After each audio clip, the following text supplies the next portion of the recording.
les 7 chevreaux. Le loup et les 7 chevreaux. 1, 2, 3, 4, 5, 6, 7 chevreaux. Et la maman chèvre.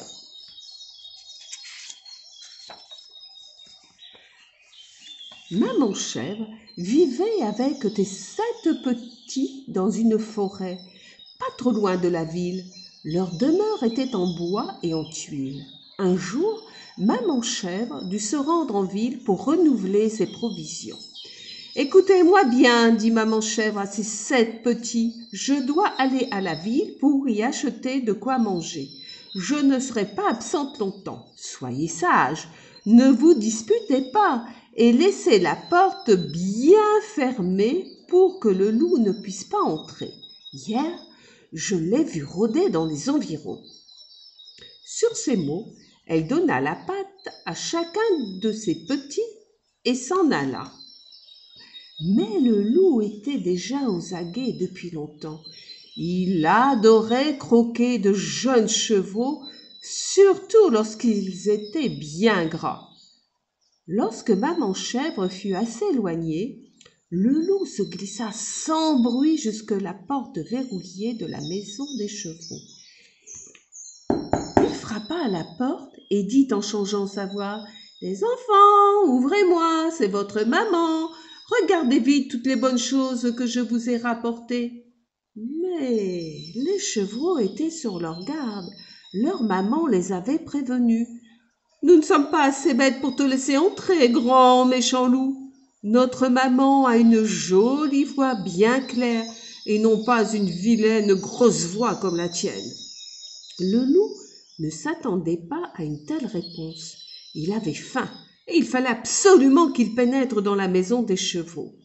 Il courut chez lui et avala une livre de craie pour rendre sa voix plus douce. Il retourna alors à toute vitesse chez les chevreaux.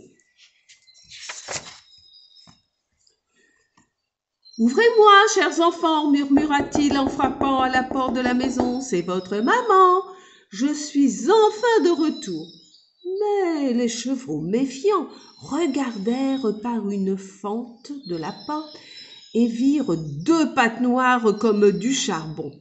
« Non, non, s'écrièrent-ils effrayés, tu n'es pas notre maman. Notre maman a des pattes blanches comme neige. Reste où tu es, méchant loup. N'essaie pas de nous jouer un mauvais tour. » Le loup, furieux, courut alors à toute vitesse chez le boulanger et il demanda de lui couvrir les pattes de farine. Le boulanger, effrayé, n'osa pas faire autrement et il apporta un sac plein de farine au loup. Le loup y plongea ses longues pattes de devant et sans perdre de temps, il courut vers la maison des chevaux. Pour la 3e fois, il frappa à la porte et comme auparavant, les chevaux regardèrent par la fente de la porte. En voyant les pattes blanches, ils s'écrièrent « Ah, cette fois, c'est bien notre maman chérie !» Et ils ouvrirent la porte, tout heureux de revoir leur maman. La porte n'était encore qu'entr'ouverte que le loup bondit dans la pièce. Comme les petits chevaux eurent peur lorsque le méchant loup se précipita à l'intérieur de la maison, ils s'éparpillèrent tous. L'un se glissa sous le lit, un autre derrière le rideau, un autre encore derrière le poêle. Ils essayèrent tous de se sauver, mais rien n'y fit. Les loups les attrapa tous. Il les dévora sans pitié. Seul le chevreau le plus jeune lui échappa, car il se cacha dans l'horloge. Le loup, heureux et rassasié, ne prit pas la peine de le chercher. Peu de temps après, maman chèvre revint à la maison.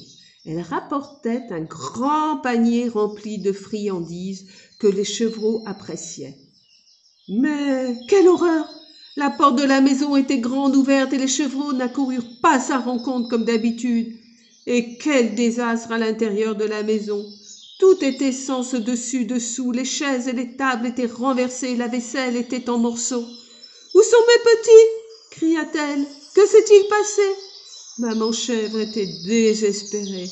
Elle se prit la tête entre les pattes. Plus rien ne bougeait, pas le moindre mouvement, pas un seul chevreau en vue. Tout était mort et silencieux. Des grosses larmes roulèrent sous les joues de maman chèvre. Elle sanglota. Oh, mes pauvres enfants, si seulement je vous avais tous emmenés, ou si vous m'aviez suivi. À présent, le loup vous a tous mangés. Que vais-je devenir sans vous? À ce moment-là, on entendit une petite voix bêler dans l'horloge. Maman, maman, ouvre-moi, je suis vivant. Maman chèvre bondit vers l'horloge. Elle pouvait enfin serrer un de ses enfants contre son cœur. Le chevreau raconta à sa maman comment tout s'était passé. « Écoute, s'écria le chevreau, j'entends ronfler quelqu'un.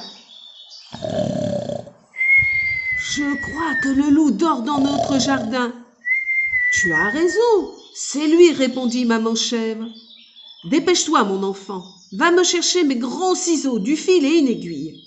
Tes frères sont peut-être encore en vie dans le ventre du loup, et nous pouvons encore les sauver. Le chevreau se précipita à l'intérieur de la maison et revint de suite dans le jardin. Maman chèvre découpa le ventre de loup qui s'était endormi. L'un après l'autre, les chevreaux sortirent du ventre du loup. Que de réjouissance et d'embrassades! À présent, dit maman chèvre, ne perdons pas de temps. Allez me chercher de grosses pierres. Les chevreaux coururent à toute vitesse chercher de lourdes pièces et en remplirent le ventre du loup. Maman chèvre recousit le ventre du loup de façon si habile qu'il ne se rendit compte de rien. Il grogna juste un peu lorsque maman chèvre coupa le fil. Une fois ce travail terminé, les chevaux rirent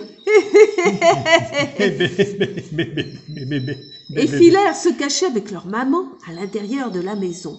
Tous se bousculèrent derrière la fenêtre pour mieux voir la tête du loup lorsqu'il se réveillerait.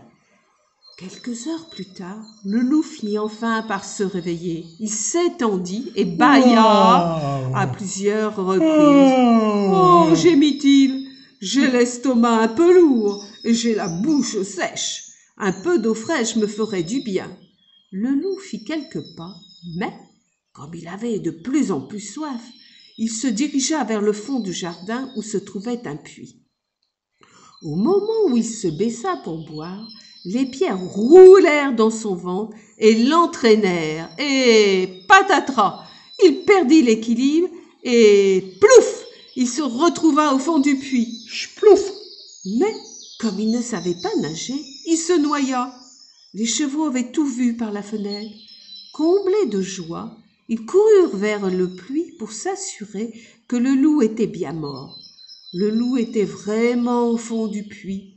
Les chevaux se donnèrent la patte et dansèrent autour du puits en chantant. La la la itou, la la la itou. Youpi! Le loup est mort! Nous en sommes débarrassés. Il ne pourra jamais plus nous faire de mal. Même lorsque maman s'absentera pour aller en ville, nous pourrons nous amuser dans le jardin. Maman ne devra jamais plus se tracasser. Aujourd'hui encore, les petits chevreaux se racontent souvent tout ce qui s'est passé avec le méchant loup. Voilà, l'histoire est terminée. Au revoir les enfants, bye bye. Bye bye.